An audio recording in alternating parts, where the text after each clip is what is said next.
Hello, ध्यान दीजिए। Collision type का क्या प्रॉब्लम है इसको समझो। देखो, जैसे कोई एक बॉल है, ओके, किसी डिस्टेंस पे दूसरा बॉल है,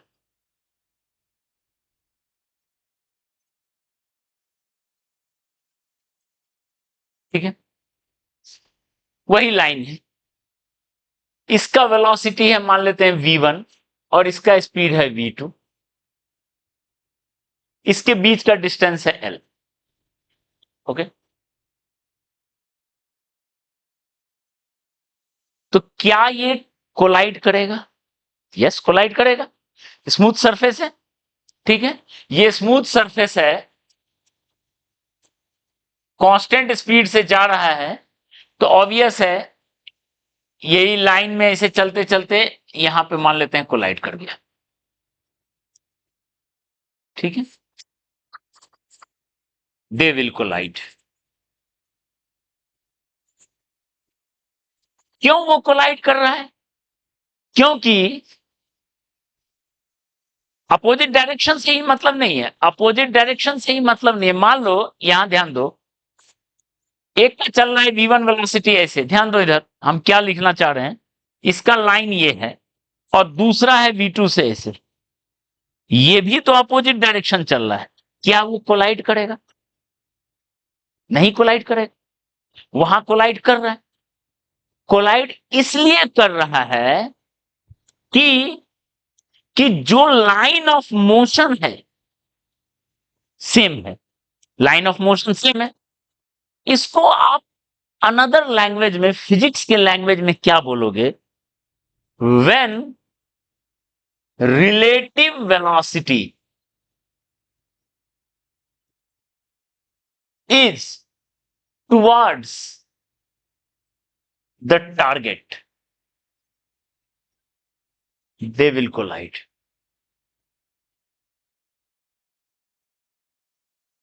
देखो, रिलेटिव वेलोसिटी जब टारगेट के तरफ हो तो कोलाइड करेगा। जैसे अगर हम ये वाला केस देखें, ये 1 था और ये था 2, ठीक। इसका रिलेटिव वेलोसिटी देखो तो कितना होगा, v1 प्लस, यही होगा रिलेटिव वेलोसिटी, ठीक है, होगा रिलेटिव वेलोसिटी। और ये है टारगेट। तो बताओ, रिलेटिव वेलोसिटी टारगेट की तरफ है तो टकरा गया, ओके। लेकिन अगर इस केस में देखा जाए, ये 1 था और 2 है यहां, 2 का रिलेटिव वेलोसिटी हो गया v1 प्लस v2, लेकिन दोनों का लाइन को मिलाएं तो अलग अलग है, ठीक है। ये टारगेट की तरफ नहीं है, ये ऐसे चला गया, ऐसे चला गया, ठीक है। ये टारगेट की तरफ नहीं है। देखो, टारगेट है ये, क्या ये रिलेटिव वेलोसिटी टारगेट की तरफ है? नहीं है। तो क्या टकराएगा? नहीं टकराएगा, ये ऐसे चला जाएगा, ठीक है। तो नहीं टकराएगा। तो बताओ, ये एल डिस्टेंस था, तो यहां से अगर आप परपेंडिकुलर ड्रॉप करते हो, देखो, नहीं परपेंडिकुलर ड्रॉप नहीं करेंगे, मिनिमम डिस्टेंस हमको निकालना है। इन दोनों के बीच का कितना मिनिमम डिस्टेंस है? ये था एल। अभी देखो, थोड़ी देर बाद डिस्टेंस घट गया, थोड़ी देर बाद डिस्टेंस घट गया। जब यहां पहुंचा तो उसके बीच का डिस्टेंस मिनिमम हो गया। यहां पहुंचा तो इसके बीच का डिस्टेंस क्या हो गया? Minimum distance. तो आज जो पूछ रहे थे तुम लोग क्वेश्चन, दो पार्टिकल मूव कर रहा है, उसके बीच का मिनिमम डिस्टेंस क्या है? तो अगर टकरा गया तो 0 डिस्टेंस है मिनिमम। नहीं टकराया तो वो लाइन पे आपको परपेंडिकुलर ड्रॉप करना पड़ेगा, वही होगा मिनिमम डिस्टेंस। देख लो ना, फिर आगे, ठीक है। ये लाइन पे परपेंडिकुलर डिस्टेंस ये नहीं है, इनफैक्ट ये है। यहां पे परपेंडिकुलर ड्रॉप करोगे तो ये होगा ना, डायग्राम गलत बना दी। देखो ऐसे चल रहा है, अभी L डिस्टेंस था, ये डिस्टेंस घटा, ये डिस्टेंस घटा, ये डिस्टेंस देखो मिनिमम हुआ। आगे बढ़ेगा तो फिर डिस्टेंस क्या होगा, वो बढ़ता चलेगा। दिख रहा है? तो अगर टकराता है तो जीरो मिनिमम डिस्टेंस है, नहीं टकराता है तो आप परपेंडिकुलर ड्रॉप कर दोगे तो हो जाएगा मिनिमम डिस्टेंस। क्लियर है? अब अगला डायग्राम बना रहे हैं। यहां तो ऐसे भी देख के बोल रहे थे नहीं टकराएगा। हाँ, बहुत पास से क्रॉस करेगा, दैट इज मिनिमम डिस्टेंस। नहीं, बहुत पास से गुजर गया, मिनिमम डिस्टेंस है। टकराना चाहिए तो मिनिमम होगा जीरो।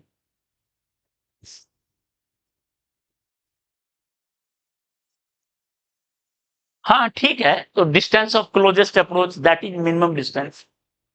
ठीक है।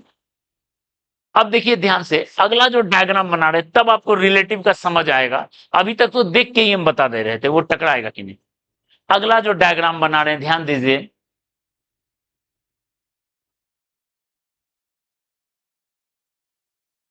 वन है ये, L डिस्टेंस पे टू था। ठीक है, इसका वेलोसिटी है v1 थीटा वन एंगल पे, इसका वेलोसिटी है v2 थीटा टू एंगल पे। ये ऐसे चल रहा है, ये ऐसे चल रहा है।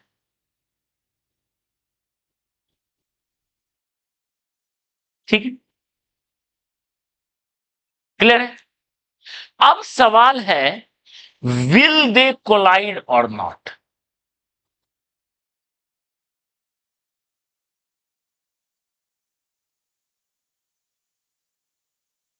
ठीक है, क्या ये टकराएगा कि नहीं? तुम मोटा मोटी ये बता सकते हो सर, अगर दोनों एक समय पे यहां पहुंचा तब टकराएगा, लेकिन अलग अलग समय पे पहुंचा, ये जल्दी पहुंच गया वो लेट से पहुंचा, नहीं टकराएगा। या ये जल्दी पहुंच गया ये लेट से पहुंचा तो नहीं टकराएगा। ठीक है, यही होगा। तो सवाल है, विल दे कोलाइड, ठीक है, और not? What is the condition of collision? Collision होने का क्या कंडीशन होगा? What is time of collision? कब वो कोलाइड करेगा? बहुत सारा क्वेश्चन बनेगा इस पे। ठीक है, if they don't collide, if they don't collide, what is minimum distance between them? अगर वो कोलाइड नहीं करते हैं तो उनके बीच का मिनिमम डिस्टेंस क्या होगा? होपफुली सवाल समझ में आ गया हो। क्लियर है? ठीक है, और सबका सॉल्यूशन लिखा है ये। रिलेटिव वेलोसिटी अगर टारगेट के तरफ है तो टकराएगा, टारगेट के तरफ नहीं है तो नहीं टकराएगा। क्लियर है?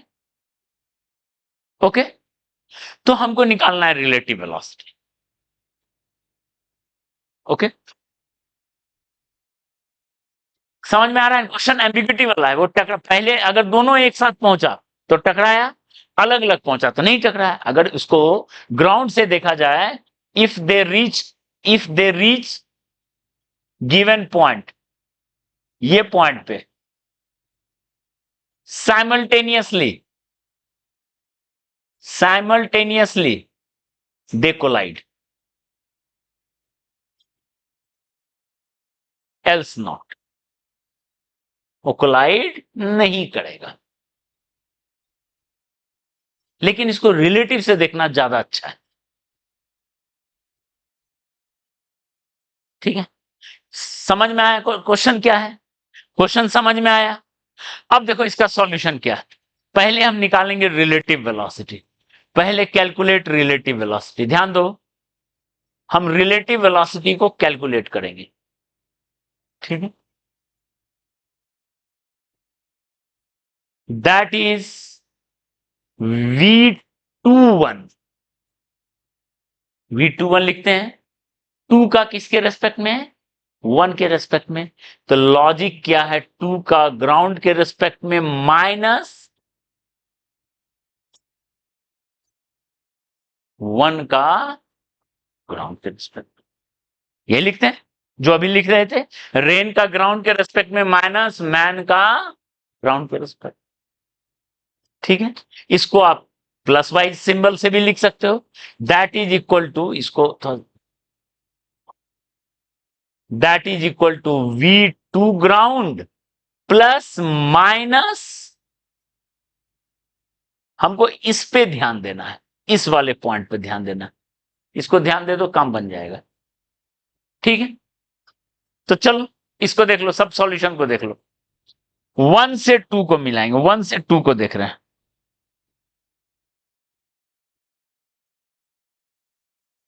पहला ये वेक्टर है 2 का ग्राउंड के रेस्पेक्ट में, 2 का ग्राउंड के रेस्पेक्ट में ये है। ठीक है, तो 2 का ग्राउंड के रेस्पेक्ट में ऐसा है,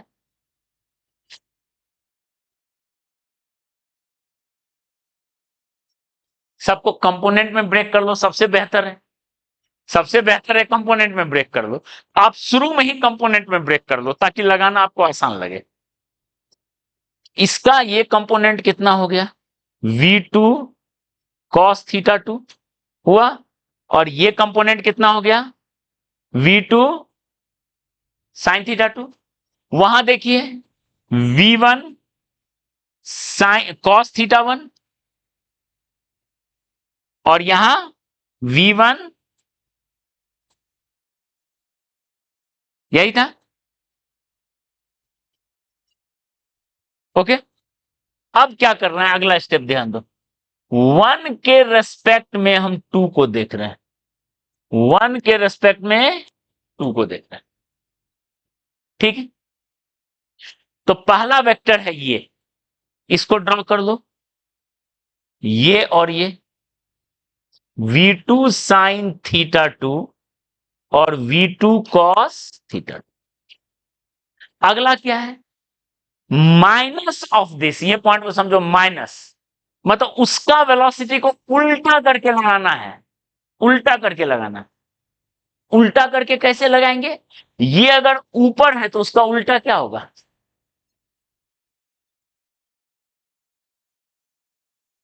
ये अगर राइट है तो उसका उल्टा क्या होगा?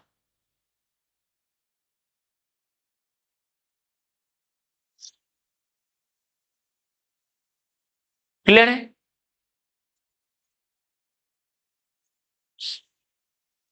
क्लियर है?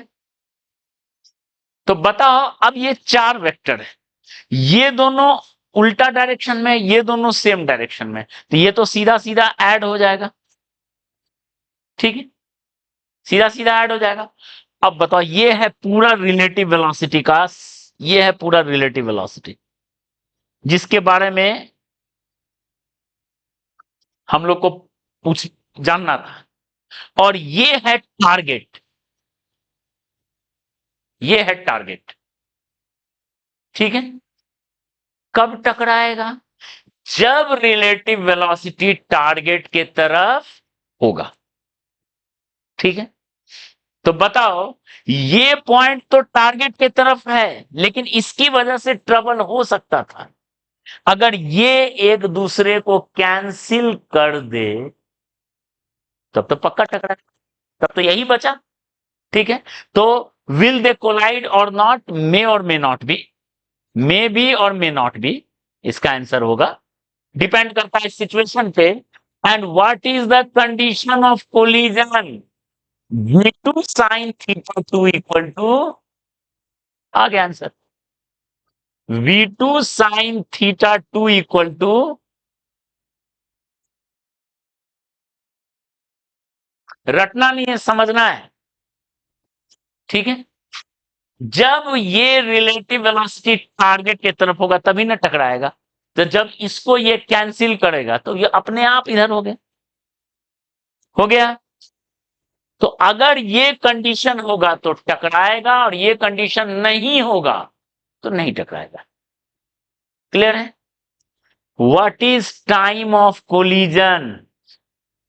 बताओ तुम, कितने देर में टकराएगा? यहां कितने देर में टकराता था? टाइम होता था relative distance by relative speed. Relative distance by, लिखते हैं तो बताओ, रिलेटिव डिस्टेंस है एल और रिलेटिव स्पीड है v1 प्लस v2। उल्टा डायरेक्शन में क्या होता है? v1 प्लस v2 होता था। उतना देर में टकरा जाएगा। एल है distance, v1 plus v2। Collision crossing वाला क्वेश्चन करवाए थे, कितना देर में क्रॉस करेगा, सेम चीज है। ठीक है, बताओ यहां पे टाइम ऑफ कोलिजन देख के बताओ क्या होगा। ये दोनों कैंसिल हुआ, यही हुआ टकराने वाला, तो क्या हो गया? एल बाय, बताओ, v1 cos plus v2 cos theta 2 हो गया। ठीक है, ओके। और last point, if they don't collide, कब नहीं कोलाइड करेगा बताओ? जब v1 sine theta 1 not equal to, ऐसा नहीं होगा, ठीक है, तो टकराएगा। ओके, और टकराएगा तो क्या डायग्राम बनेगा? देखो कैसे निकलेगा मिनिमम डिस्टेंस, हम यहां बता दे रहे हैं मिनिमम डिस्टेंस कैसे निकलेगा। इस पॉइंट ये नोट कर लिया क्या? ये वाला ऊपर वाला पॉइंट, ऊपर वाला, ठीक है, तो ऊपर वाला बता, यहां तक ही मिटाते हैं। देखो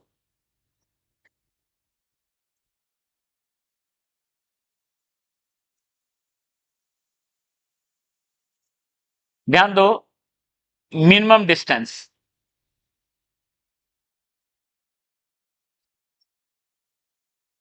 उसके बीच का, ये है 1 और ये है 2।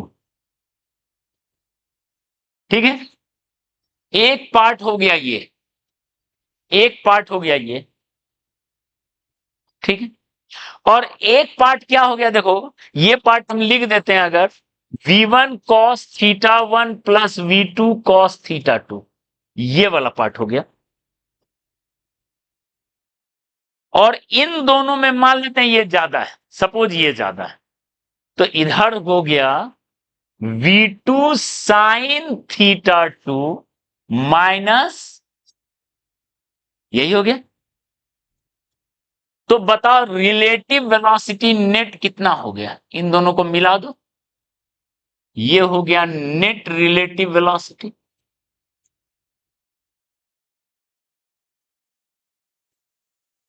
ठीक है, ये एंगल भी पता चल जाएगा वेक्टर से। मान लेते हैं ये एंगल है बीटा, सपोज ये एंगल है बीटा, वेक्टर लगाओ बीटा मिल जाएगा। ये डिस्टेंस है एल, तो बताओ मिनिमम डिस्टेंस एक लाइन में कैलकुलेट कर लोगे। यहां से ये बेचारा सीधा ऐसे जाएगा, ऐसे जाएगा, टकराएगा नहीं। ठीक है, टकराएगा नहीं। तो बताओ यहां से आप अगर आप परपेंडिकुलर ड्रॉप करते हो, यही होगा मिनिमम डिस्टेंस। क्योंकि देखो ये एल, अभी डिस्टेंस घटेगा, फिर घटेगा, फिर मिनिमम हुआ, फिर बढ़ेगा, फिर बढ़ेगा, तो ये जो है this is minimum distance, this is minimum distance, S minimum नाम दिए, ये एस मिनिमम। ठीक है, तो ट्रायंगल देख के बताओ ना कितना होगा मिनिमम डिस्टेंस। ये है एल, ये बीटा एंगल पे हम ड्रॉ कर रहे हैं, ये है एस मिनिमम, बताओ तो कितना होगा? ये हाइपोटेनस हो गया, ये परपेंडिकुलर हो गया, ये बेस हो गया, तो perpendicular by hypotenuse equal to S minimum हो गया एल साइन तो हम लोग चारों क्वेश्चन पहुंच गए कि अगर वो नहीं टकराएगा तो ये कंडीशन, ये टाइम पे टकराएगा, और नहीं टकराएगा तो वो उसका मिनिमम डिस्टेंस। क्लियर है? ठीक, चलिए।